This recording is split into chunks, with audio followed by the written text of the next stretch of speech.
Hello, everybody, and welcome to a new PennyWise podcast. I'm your host, Terry Barr, and PennyWise, of course, is brought to you by Lee Enterprises. Happy to have joining me today. Oh boy, do we have a lot to talk about today with regards to infrastructure and in particular, housing. This is going to be a really interesting conversation. Natalie Campisi, and Natalie is a mortgage and housing analyst with Forbes Advisor. Natalie, thanks for being here with me again. Thank you so much for having me. I really appreciate it. You know, we are hearing a lot of discussion with budgets coming out across all the different states and also at the federal level, talking about infrastructure, but really targeting housing. Why is this such a big deal right now?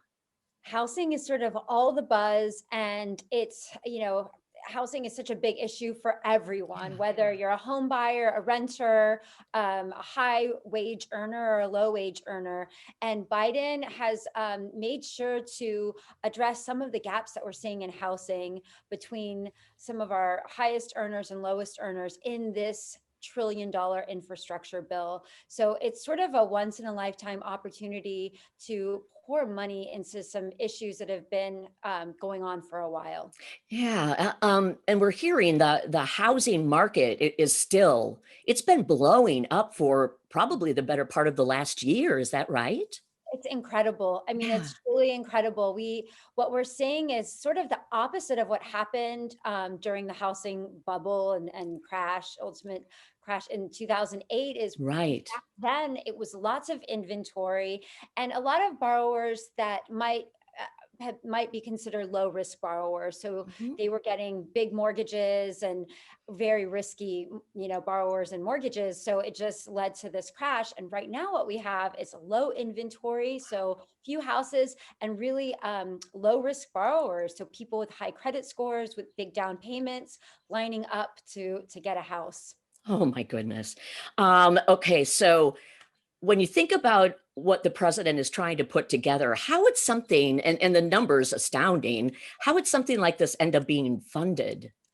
So it will be funded in a few ways. One of the main ways would be through taxes. So he's proposing to raise the corporate taxes from, I think right now it's around 21%. So it would go up to 28%. Wow. Yeah, so a little bit of a bump. But when you consider that before Trump, they were 35%.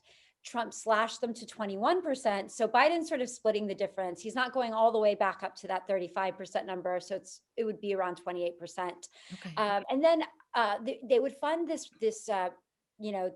these housing projects through a variety of things, some community block grants, different state and local funding, that sort of thing. But Yeah. taxes would be a big way to do that. Okay. And even though this really is a federal plan, it sounds like they got to get some buy-in from leaders in all the different states too, if they really want to make something happen.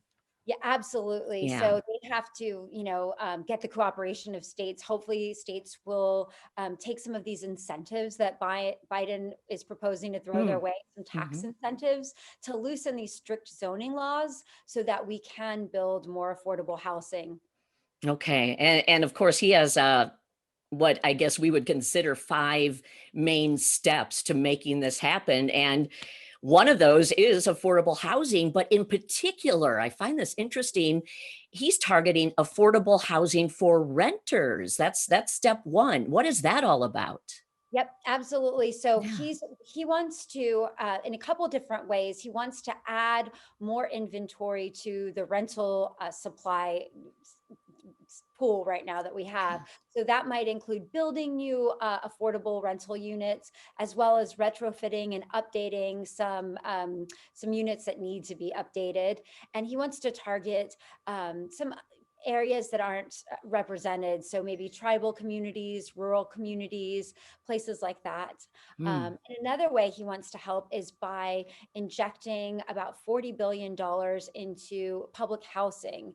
Oh, wow. You know that yeah, it's really important, and public housing has been hurting for a long time. So he would update public housing, and he'd also make sure that there's broadband access, and even Yeah. energy efficient upgrades and things like that. That is all so important. And even though we're talking about renters right now, I think it's a similar situation, isn't it? The inventory is low to find an affordable place to rent. Absolutely, absolutely. Hmm. It's just across the board, it's really difficult. So there's a lot of work to be done. And on the flip side, by doing this, you're putting a lot of people to work. Oh, You're really, increasing the jobs that we need to sort of be increased right now. We got that big dip in employment numbers because of right. COVID. So this would really help the job market as well. Oh, that would be awesome. Yeah. The number two in Absolutely. like the main steps is building affordable homes. Imagine that, because we know right now as you mentioned earlier in our conversation here, the market, you can't keep up with the cost of housing right now. So, how would this work? How does he think he could build affordable homes? So it's a couple ways. So Okay. again, it would depend on taxes, and he wants to give builders and contractors big tax incentives to build about 500,000 Wow. affordable homes. It's a big number and it's still nowhere near enough, but it's a start. So that would give people who might not have had access to home ownership a shot at becoming homeowners. We know there's a big divide between white and Black homeowners. And part of Oh, that is yeah. that Black homeowners have not had the luxury of getting some of the generational wealth that white homeowners Mhm. have because of inequities in laws and rules and things. So this would help to narrow that gap. Okay, we could answer a couple of problems then with this affordable housing move. So that's pretty terrific. There's also the idea of eliminating exclusionary zoning laws. What does that mean for people who have never heard of that before? Well, if you live in places like California where inventory is so low Yeah. and home prices are so expensive, you might be familiar with exclusionary zoning laws. And basically what that is where there are laws that prevent builders from putting in multifamily units in certain neighborhoods, or putting in smaller units, maybe houses with smaller yards. So there are all of these laws, and what happens is that it shrinks the number of homes available, it Mm. shrinks the number of affordable homes available, and it also increases current homeowners' property values. So homeowners, they don't really have to do anything, but by virtue of these laws, their property values rise. And when they go to Mhm. resell, it's super expensive.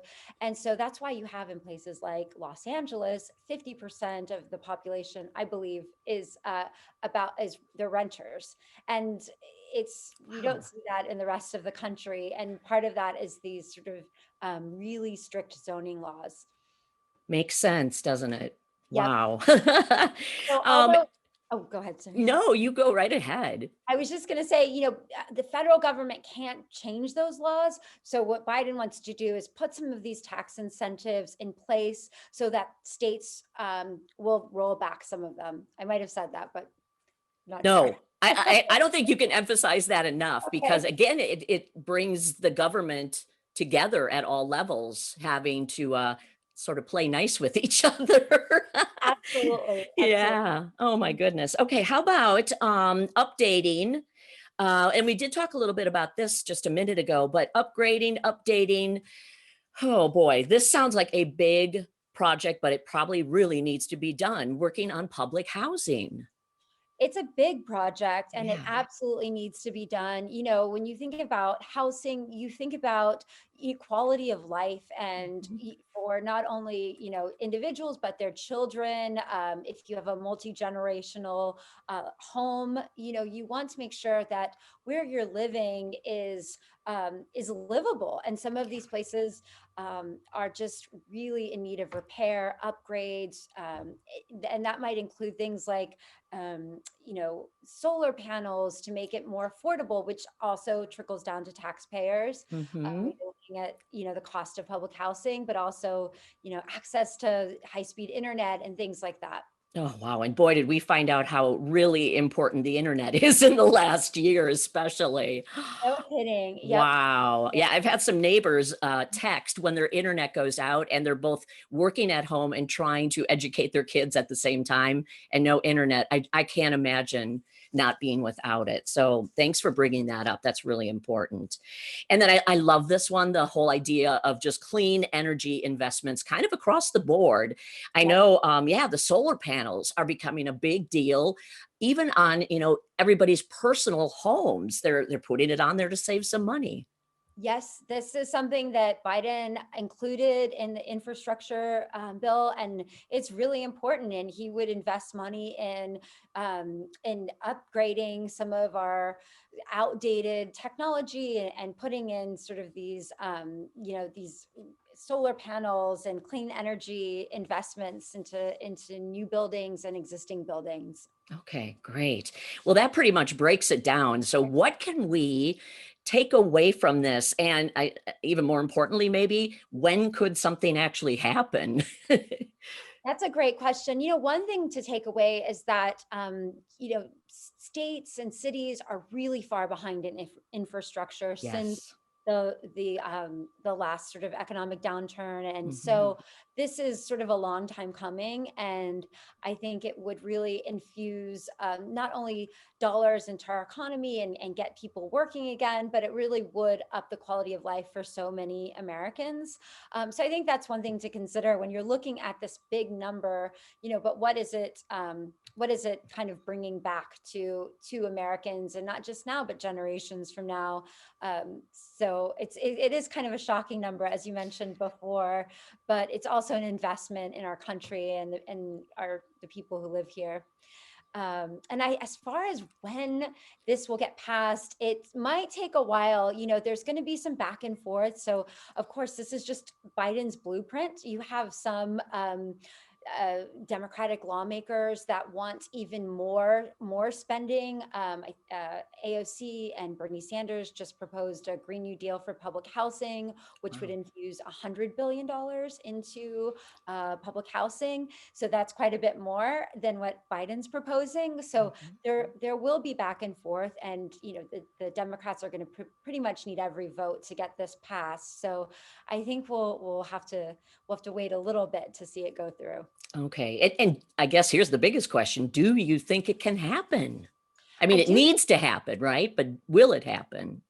Absolutely. It definitely needs to happen. I do think Mhm. it will happen. We might see some compromises in there so that it can happen. So it'll be interesting to see, where they cut and what sort of the ways they decide to fund some of these projects. So, but I do think it will eventually happen. Okay. Wow. Yep. Natalie Campisi with Forbes Advisor, and she is a mortgage and housing analyst. Terrific to talk with you. I know this can be a tough topic, but thanks for breaking it down for us. And we'll be watching to see what happens with this. Thank you so much. Yeah. Thank you for joining us for a new PennyWise podcast. I'm Terry Barr.